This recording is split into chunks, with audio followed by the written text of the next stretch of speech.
Welcome to this video. Today will guide you through on how to install TikTok app on your Android device.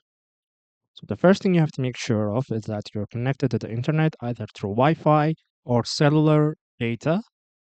Then what you'll do is go to your app library and search for Play Store. Open up Play Store. Then go to the bottom right and tap on the search icon. And on the top bar, we search for TikTok. So once we search for TikTok, we can see here it is. It has more than 1 billion downloads. This is the app. To install, we tap on the install button. So depending on your internet connection, this may take a couple of minutes to install.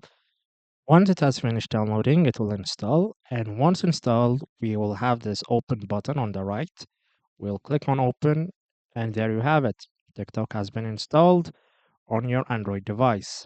If this was helpful, please consider subscribing and leaving us a like. It really helps us out. See you next time.